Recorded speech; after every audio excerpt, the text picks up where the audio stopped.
Back in the early 2000s, Steve Starling and myself shot Hooked on Adventure. It was a real fun fishing show. We went up to the Kimberley at one stage, big float plane, landed in some really remote areas, and we caught some great fish. Have a look at these clips. I think you'll have fun.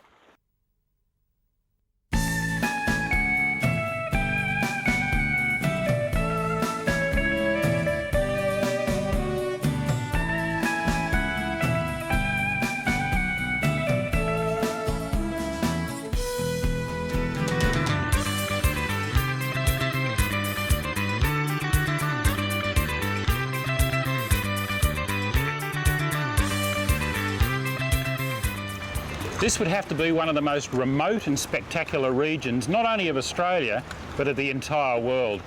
It's the King George River in the Kimberley region of far northern Western Australia. And it marks for me the beginning of a very special and very personal journey of discovery and rediscovery. I'm going to take you to places that I've been before, and I'm going to visit some that I haven't seen. And we're going to end up right down in the cool waters of the Southern Ocean in the Great Australian Bight. But I'll tell you what, I can't think of a better place to start than right here.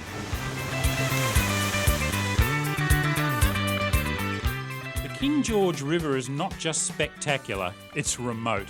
And the only way in is by seaplane or navigating a boat up the lower reaches.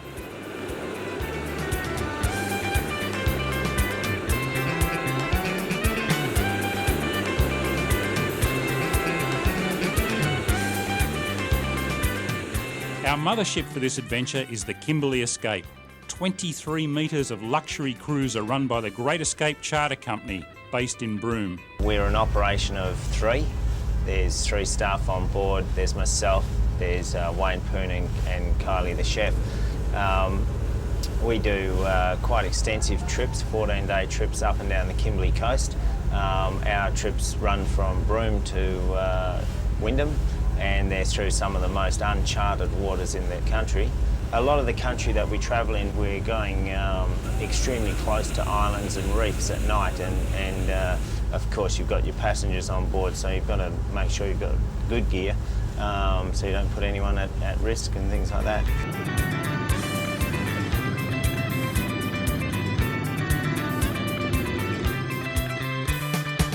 From the King George, we're heading further along the North Kimberley coast to the Berkeley River, where you wouldn't be surprised to bump into a barra or two. In the meantime, the view alone makes the voyage worthwhile.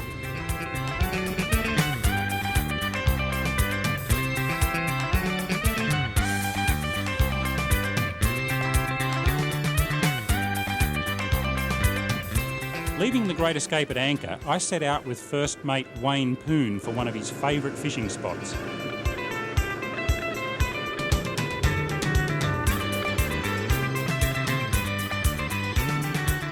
With the dinghy secured at the rock bar, it's time to hoof it for a few kilometres upriver, all the time keeping an eye out for bities.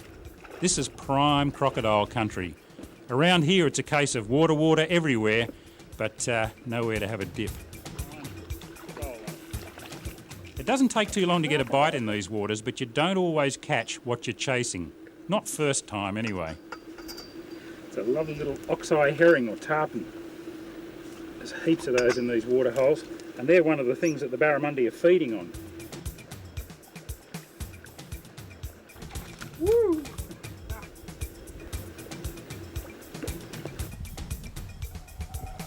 That's going to be a nice jump. All I've got to do now is get him through the strike. Come on, mate. Whoa! Oh boy. Now that is what I came all this way for. Spent a couple of days on aeroplanes and in cars and boats, and now we've walked about 5 kilometres up this river gorge, and this is what I'm looking for, a beautiful chrome-plated Australian barramundi. If there's a better fish living and breathing in our waters, I haven't come across it yet. They're fantastic. Whoa! I'm going to get the hooks out of this bloke. I've gone barbless on the lure so that I can remove the hooks, because I don't want to keep any fish up here, apart from the fact that I don't want to carry them all the way back. I just don't want to take fish out of this pristine environment. Nice Tilson barra lure, and he's a lovely fish. Probably 50 centimetres or so, still under the legal length of 55 centimetres here in Western Australia. but I don't want to kill him anyway. I'm just here for the sport today. We'll catch something to eat a little bit later on. I'll get this bloke back in the water.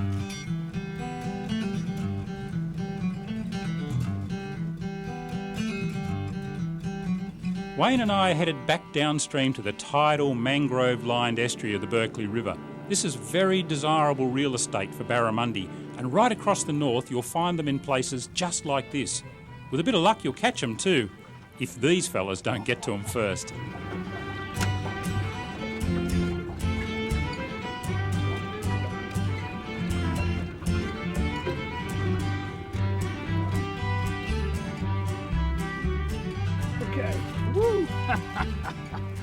It never ceases to amaze me how shallow a water you can catch barramundi out of. There's probably only about 30 centimetres or less of water in there where I threw my lure, but I could see bait fish in there and I knew something was hunting it, and sure enough, ooh, and he's got, gee whiz, he's got a fish with him. I think that's a blue salmon that's with him actually. Yep, blue threadfin. No, it's another barra. Huh. There's a few fish here. Oh, look at that. Lovely fish. Nailed that Rapala husky jerk. Just twitched in there. And he's going to go very close to legal. We'll measure that bloke, and if he's big enough, he might be our dinner. I don't think he's quite going to do it though. Let's have a look. That's that way out. They'll lie nice and quietly for a little while, and then they'll give a big kick. They get people into a lot of trouble. Lovely fish. Just a little bit too small. I think we'll go for a bigger one for dinner, but it's a good start. Off you go, mate. Cruising up this way is not just about great fishing spots. There are literally hundreds of places to drop an anchor and explore the countryside, which has plenty of surprises if you know where to look. This old wartime DC-3 was being flown by an American crew with 2 Aussies on board from Perth to Broome back in 1942. They missed the mark and, running low on fuel, made a forced landing in the bush. Luckily no one was hurt. Not too far away is the site of a much more ancient chapter in our history. These are the Bradshaw cave paintings, named after their European discoverer. The precise origins of these drawings are shrouded in mystery, but they bear similarities to others found on Australia's Northern Islands.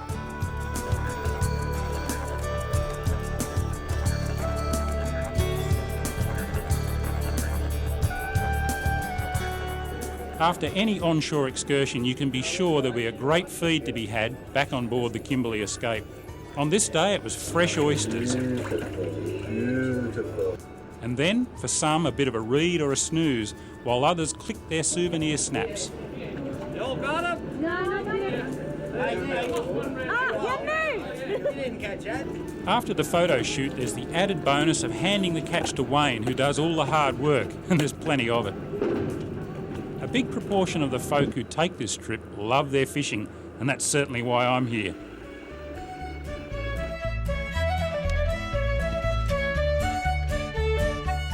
There are so many little bays like this, half of them don't even have names. Yes!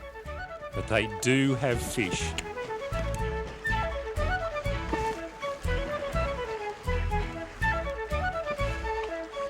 Oh, nice little queenie.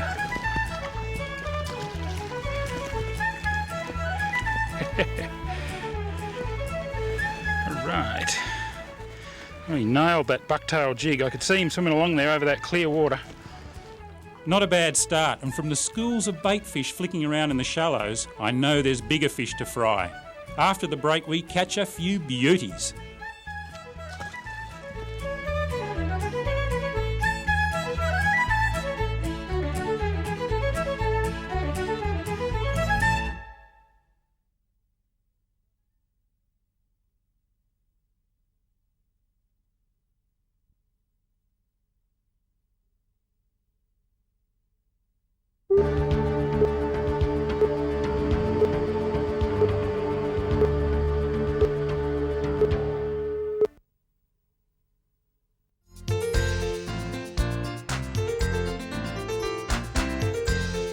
With the sun sinking low, it was time to stow the dinghies, weigh the anchor and make an overnight run to our next fishing location, Vansittart Bay. While the workers worked, the guests drank a toast to the fishing gods, and the weather gods, and the flat water gods, and just about anyone else we could think of. At first light next morning, I headed off to find a likely looking trevally spot using a light bait caster outfit and a bucktail jig lure.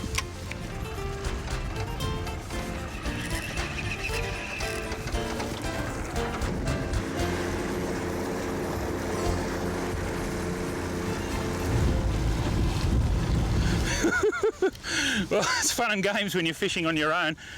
I threw that jig in there near the rocks and a fairly decent giant trevally has come out and hit it, and he scorched all through the rocks. I felt the line hit the rocks a couple of times. I was able to start the motor up and go in there after him, and I've managed to unthread the line through the rocks, and now I'm leading him out into open water where I can fight him in the clear where he can't cut me off. Oh, this is good fun. This is what it's all about. Here he is. I've got colour on him. Nice looking fish. Oh, he's a long way from beaten yet. He's actually towing the boat along, proceeding across the bay under one trevally power at the moment. Still taking line. Powerful fish to get on a single-handed baitcaster rod that's really designed for bass and barramundi. He's a little bit more fish than it was intended for, but now that we're out here in the open water, I'm a little more confident. It's just a matter of patience now. One of the problems is I don't know how much damage was done to the line when he first ran through the rocks, so I can't afford to pull on him as hard as I might. Really strong tail beats being transmitted up the line. Just getting colour on him again now. When we say colour, it means we can see the fish. These giant trevally have got very sharp scoots, modified scales along their lateral line near the tail, and they'll cut you rather badly if you just grab them with a bare hand. So I'm going to cunningly slip on a glove here. Any sort of glove will do, a gardening glove. Well, this is a proper fish handling glove, which has got little rubber lumps on it that help you hang on to the fish.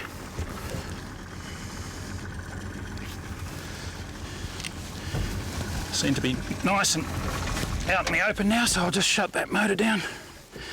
Very important with these things to try and get them away from the reef. I was very, very lucky to survive that first run and then get him out into open water, and things are weighted to your advantage then. Right, only a fairly small hook in this jig. I don't want to hurt him. And I've got, oh, I had him. Come on, matey. There we go. Whew. Now that's a good way to start the day.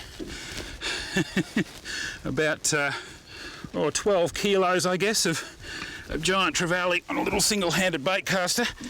I'm gonna just put him down here and get my pliers. Get the hook out. Just sits nice and still for me, mate. There we go, hook's out. That was pretty easy. You can see here where he's got a wound. He's been bitten by something else in the not too distant past, and as I said, it's a pretty harsh environment down there. Listen to him grunting. Righto, I'll get him in the water here and swim him a little bit. Make sure he's okay. Look at that. What a magnificent fish. Oh, he's ready to go. He's ready to go. And off he goes, and he'll be back down there terrorising the bait fish in a couple of minutes. Oh, I tell you what, it's got the breath going, got the blood pumping. What a wonderful way to start the day. The sun's only been clear of the horizon for about 45 minutes or an hour. I've snuck out from the boat on my own. I can smell the bacon and eggs cooking back there. Might be time for one more fish first. Well, I know they take lures, but it's always fun to try something else, and I just love to catch fish on fly gear.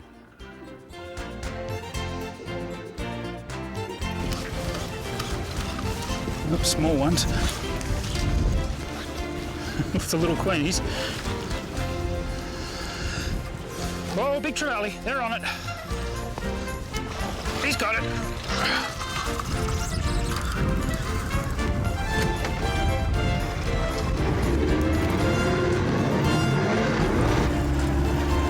He's gone way back into the rocks. This is sudden death stuff.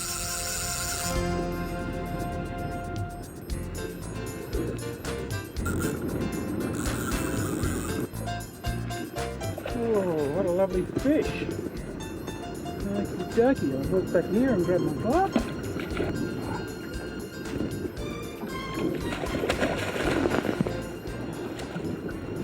Getting my second shower for the morning.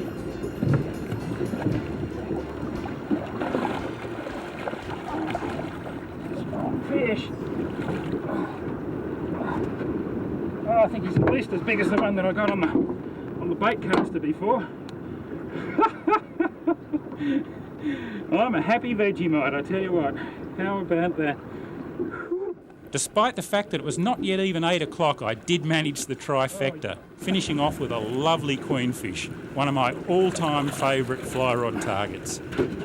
There he is, like a big polished mirror. They're just one of the most wonderful fish around.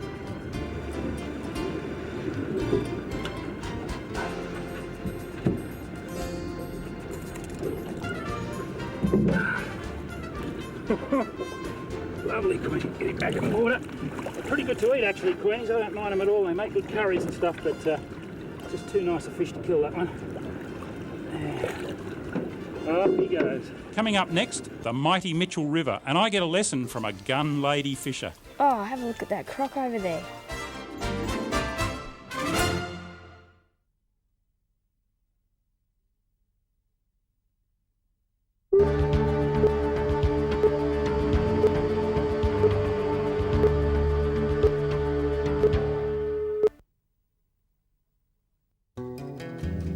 Our floating home, the Kimberley Escape, is lying at anchor near the mouth of the Mitchell River. Inland from here is some of Australia's most rugged and inaccessible country.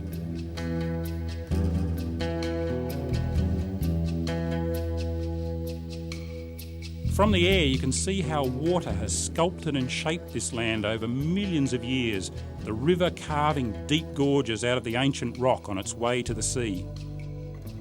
The waterfalls and chasms are quite a sight, but this is the kind of waterway I'm chasing. It's a mangrove-lined feeder creek in the lower Mitchell River. The spot I've picked is typical of these tidal rivers. Exposed mud banks and pretty shallow water, especially at low tide. The first cast is always important.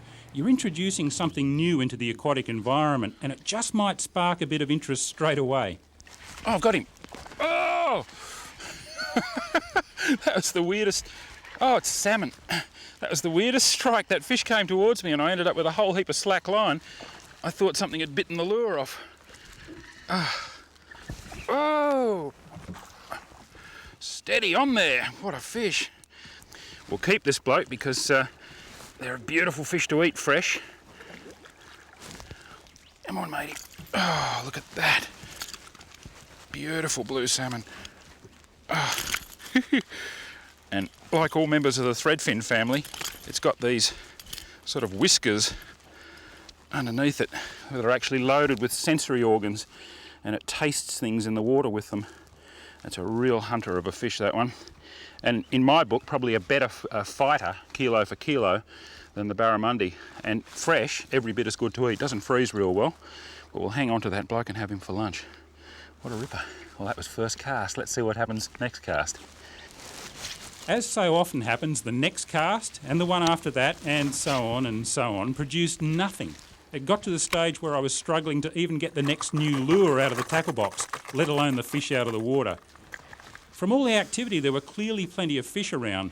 Obviously, I needed someone with a bit of local knowledge to show me how. Kylie Bartle's not just the ship's cook. When it comes to catching fish, she's pretty handy too. Where's the best spot up? Just on that point.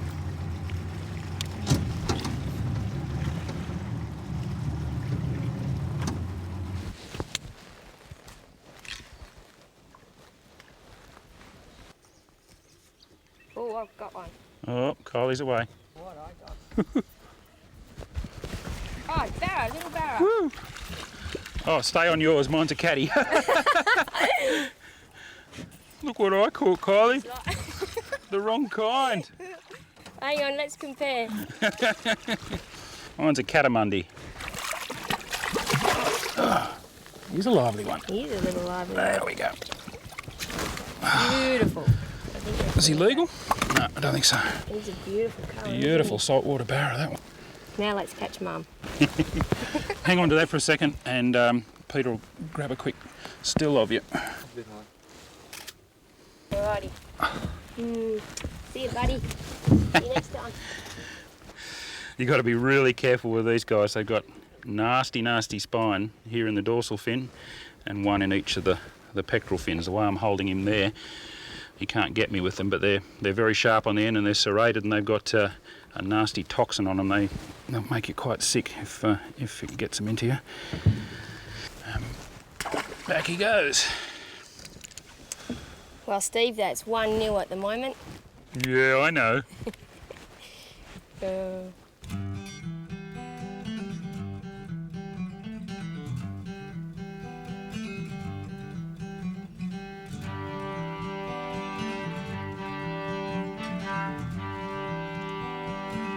Oh, have a look at that croc over there. Yeah, right. That's a good spot for him too. Now, crocodiles have their place, and this was obviously his. But when a croc takes a liking to your lure, it's time to pack the tackle and shoot through, folks.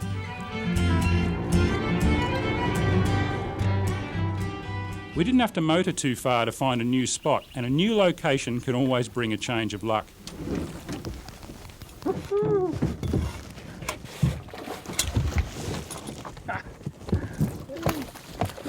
Nice barra. Right under the rod tip. Yeah, he's right.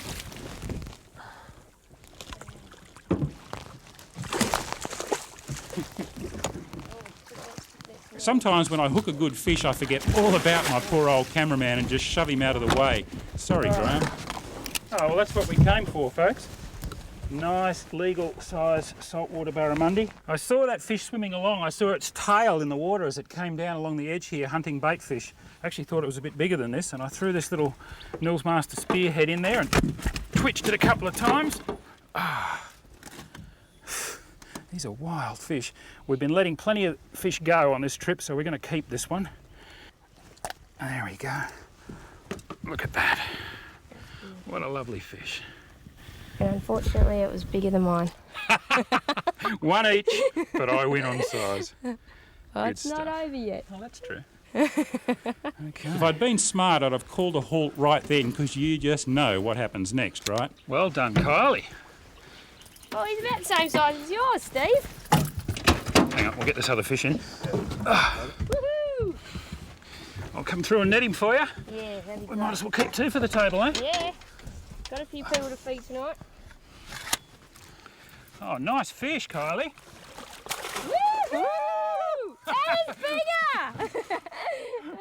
Oh, look, the lure came out too. Oh, Oh, how lucky was that? The hooks came out as soon as he got in the net. sheepers.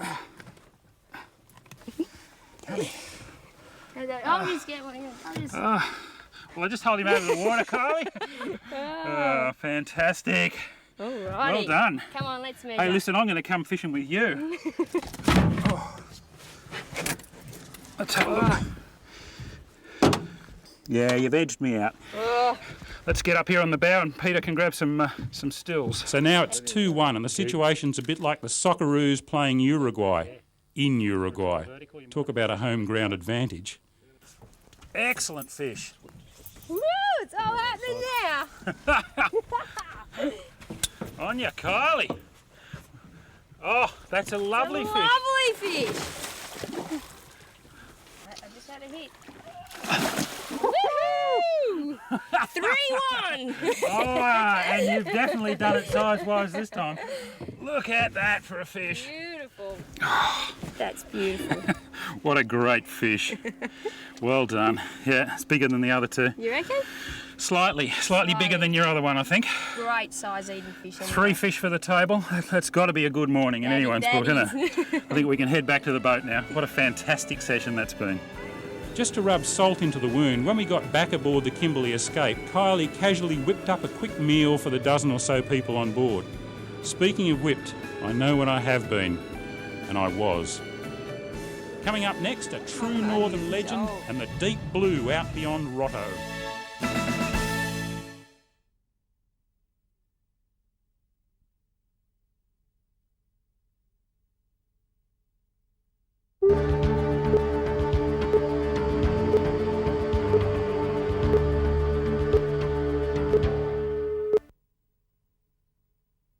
Come on. If you listen carefully, Come on. you can hear a man calling his crocodiles. Come on. Malcolm Douglas has been mucking around with crocs since the 60s, but he's best known for his adventurous exploits in the remote Kimberley. 1966, I drove up from Perth, Port Hedland, dirt road, got to Broome, 2,000 people, state of decay, very depressed, so we went up to One Arm Point, mate, and had a ball, got into the Queenies, had a wonderful time, loved the Kimberley so much. We came back here in 1971 and made one of my famous adventure films, Follow the Sun. We had the old pearling lugger, the old streeter, and we took it right round almost to the Mitchell River. Fantastic, and I guess you've lost count of how many times you've been back in there since. I would say probably around about 50 times, I'd say, as a conservative estimate. I want to go back at least another 50 times before I keel over.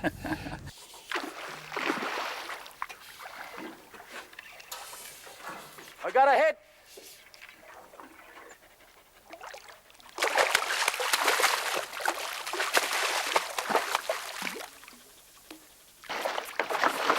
Oh no.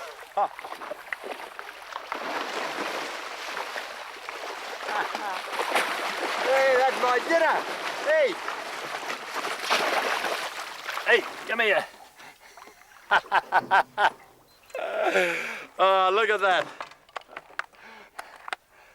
That's my dinner. And have things changed since you first went in? Oh, of course, yes. I mean, my early films, I lived up there with the last of the tribal people. They've all passed away now. Of course, we've now got these wonderful ecotourism boats, which I honestly think is the best way to preserve the Kimberleys and expose it to people. I'm very much against any permanent settlements of any, big permanent settlements on the coast.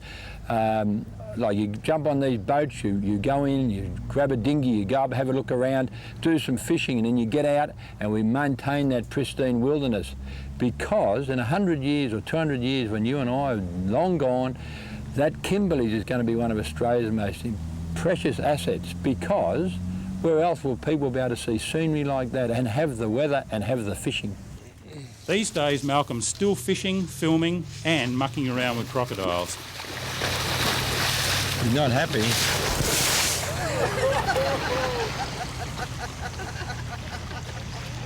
Now that's excitement. Now, the crocodile park here, Malcolm, when did you set that up? 83. I first became interested in crocs I was a pro crocodile shooter in the 60s. I was one of the first people that advocated the protection of crocs. I knew that people hate crocs, but they have a macabre interest in them. Now, you've got a problem in the Kimberleys. You've got big crocodiles turning up in selected areas like Broome, Derby, Wyndham Aboriginal communities. We go in, we capture those crocs and we bring them into the park here for tourism, educational display. You know that people are not going to like crocs, but they're interested in them. And what I want to do is keep people and crocodiles apart. You can't relocate a croc. You can take him 300 kilometres up the coast within a week or a month or two, even a year later, he'll be back at that very same place. So therefore, if we don't capture that croc and relocate him, the government rangers will have to shoot him. And some of them are pretty dangerous, mate. They're pretty mean, pretty ugly. All right, well, what can people going into an area like the Kimberley do to avoid having trouble with crocodiles? Well, it's a normal thing. Keep back from the water, don't stand knee deep in the water, don't clean your fish near the water, don't agitate the water. And people do try and tell me that if you breaststroke across a river, a croc won't pick you up, mate. Don't swim in the river. There's been about 13 deaths in Australia in the last 14 years all those people were intoxicated and they're actually swimming across the river at the time. But just be sensible. And if you see a croc looking at you, he's not the threat. It's the one that you don't see that's a threat. So if his croc's a couple of 100 metres away, you eye him off and say, oh yeah, there's a croc there.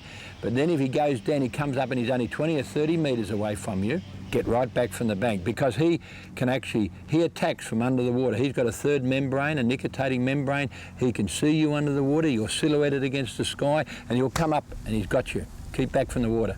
I, for one, always take Malcolm's advice, so we'll leave him in the north to harass the reptiles, while Bushy and I head south to the Fremantle Sailing Club, where we have a berth booked on Brett Martin's game fishing boat, Grand Slam. We're heading out for the first day of the 3-day Blue Marlin Classic, and about 20 boats are taking part in the event.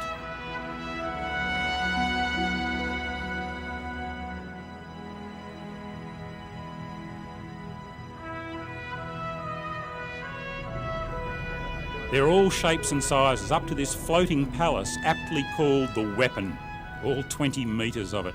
Hey, if you've got an idle 2.5 mil lying around, you too can fish like this.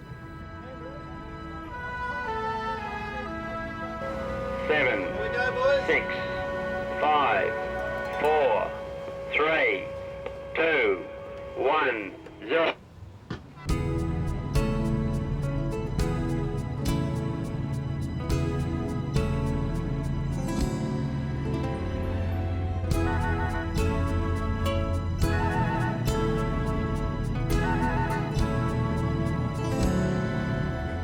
As Rottnest slides by on the port side, it's time for breakfast.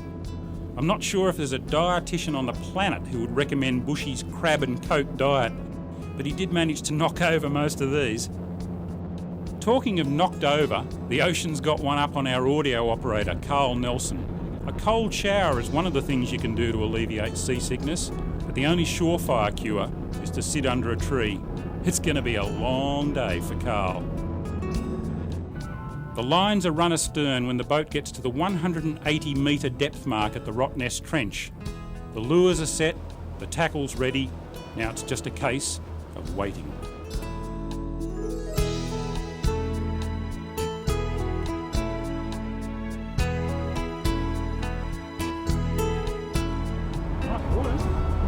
No, I think it's pretty good on account of someone just took the big blue in it. I think that's all right. I got it.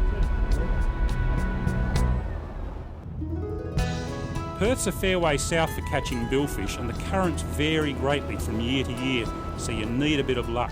Some years are better than others, I guess. Yeah, it really depends on the strength of the Lewin current that we get down from up north.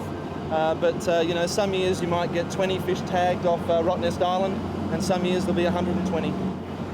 And you've spared no expense on the tackle, I see. You've got 4 big heavy outfits here that are all, in fact you've got 5 I think, that are all top class 80s and 130s or 37 kilo and 60 kilo line.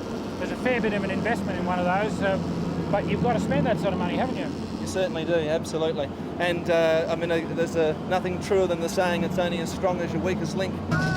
Brett's statement was prophetic. We got a bite, but not for long.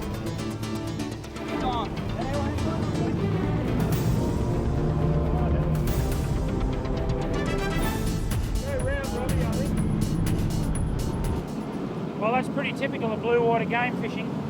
We've been trolling here in this first day of the Blue Marlin Classic, out on the Rottnest Trenches, well beyond Rottnest Island, in some famous Blue Marlin water. There have been some very big blues caught here over the years. And we've been trolling for about 7 or 8 hours. Nothing had happened, and then out of the blue, very much out of the blue, probably a big Blue Marlin has nailed this lure, screamed off a heap of 80-pound line, and unfortunately the hooks have come out. It actually came back with one of the hook points slightly rolled over, which tells me that it was a marlin, something very hard in the mouth, not a tuna. What we're doing is we're going to keep working the area. There's lots of patches of bait here, and hopefully we might be able to get it up again. Well, our marlin might have got away today, but there's been quite a bit of action out here. We've heard on the radio that some boats have been hooked up. In fact, there's one hooked up right now at the end of the competition, and earlier on a beautiful blue marlin was tagged and released. On board Clayton Dodd's Midnight Blue with Paul Green at the helm, Clayton nailed this lovely 18 kilo wahoo.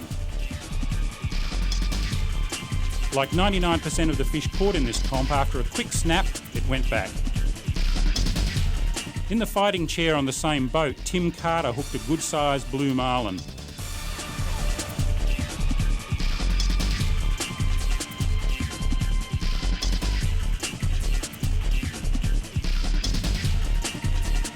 This fish is about 180 kilos or 400 pounds. I say about because Tim never got to measure it.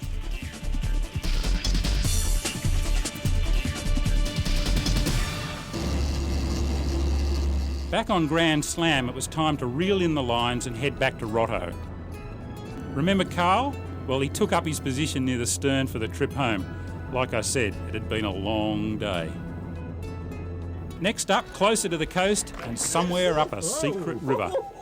Oh, that's got some weight to it. Yeah, from that snag.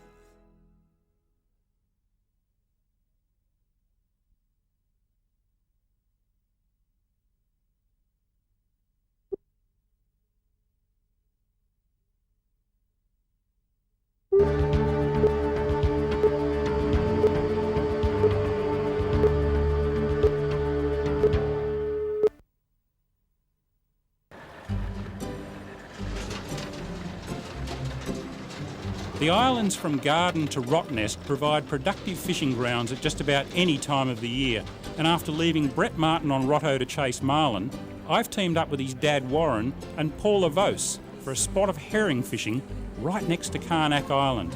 Warren, you love this kind of fishing? Certainly do. It's a great relaxation for Western Australian people to come out and catch these fish in such close proximity. Oh, there's another one. You've got to wait a fair while for a bite too, haven't you? That ain't a good experience.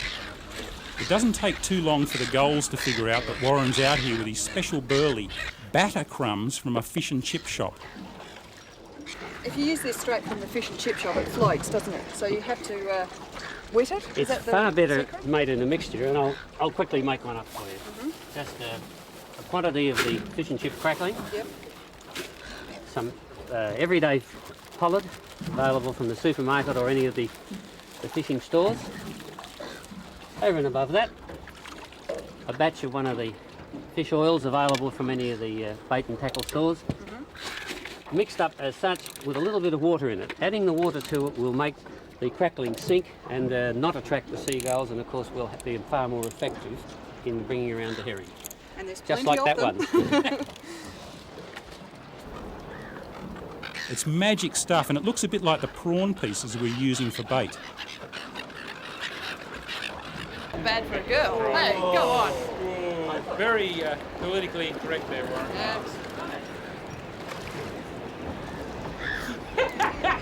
Got him ducking and weaving now. He won't say that again. Oh, that could be the herring of the day, Paula. That is a beauty. Excellent. No sooner do you throw it in and they're on the line. It's great fun.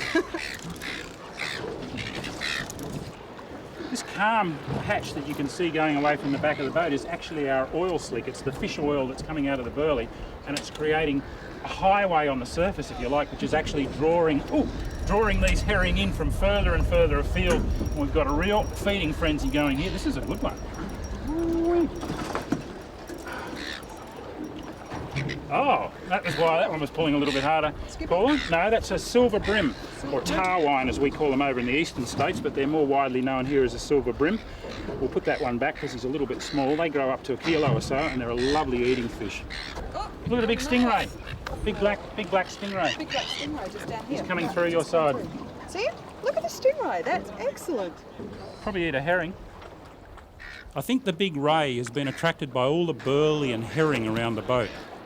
Before long we had more than enough for a feed, still well short of the bag limit of 40 per person per day.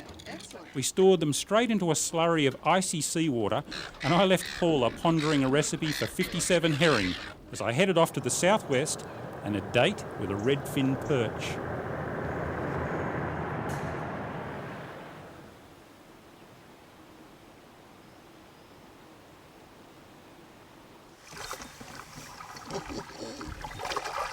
Oh, yes. Doesn't that look good?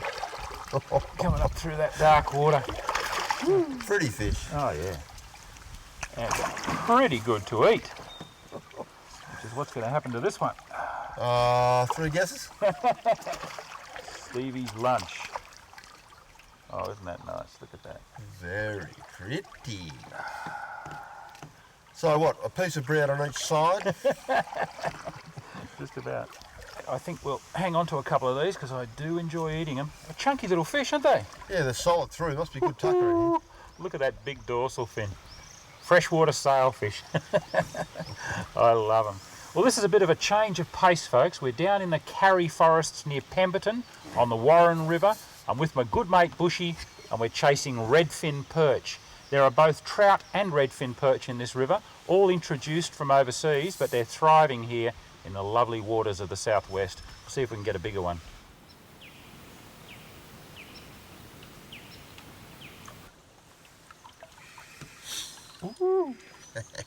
Ah, look at that. What a great looking fish. He's no monster, but he'll do, and he'll also yield a couple of beautiful fillets. And in my book, these are one of the best eating freshwater fish around. Don't try and scale them, just fillet them and skin them because the scales are pop riveted and welded on. You'll never get them off. And I don't think there are too many better fish in freshwater to eat. They're right up there with some of the better saltwater fish, I reckon. The Warren River's not the busiest waterway in the world, but there's always a chance of bumping into blokes like my old mate Frank Prokop and his mate Ron Donohoe. Frank's a top light tackle angler who's taught me a thing or two over the years. Well, Frank, oh, look at this. How many fish have you got? About 8 or 9, I think there, Steve. Oh, at least. And I caught that little one, and look at these. You might just be able to fit inside of that one, Steve. Oh, they're fantastic. Mate, you've done well. There's no doubt about local knowledge, is there? And it turns out that it was leadhead jigs again that turned the trick. Okay. From Lake Yukonbean to the Warren River, Steve-o, you know full well, if I get the chance, I'll put a jig on. I shouldn't even take this bloke on at his own game. He's just too good at it. And Bushy's too good when it comes to taking a tip or two. Oh! Yep, Steve. Oh! Oh, that's got some weight to it. Out from that snag. Tell you what, they got some go in Yeah, them. Frank, I think we got one here to beat yours, mate. Come and have a look at this. Get him out from these out. Yep, he's coming. Come on. Oh, he's a good fish. Look at the colour of that. Here he comes, I've got him. Bushy! About time. Come on. Now that's what I call a redfin. Have they got spikes? No, no. Oh, yeah, on the gill covers, but... Look at that. Look at that. They're fat across the back. Pull its dorsal fin up and have a look, Bushy. Have a go at that. Look at the sun on that. That is a fantastic looking fish. Sucked in that little jig. Where'd you get that jig from, Bushy? I got that jig from Frank. You got to throw it into the boat. I've been rowing starling around all day and they finally let me have a fish. All right, mate. Hang on to him. We'll cook him up at lunchtime.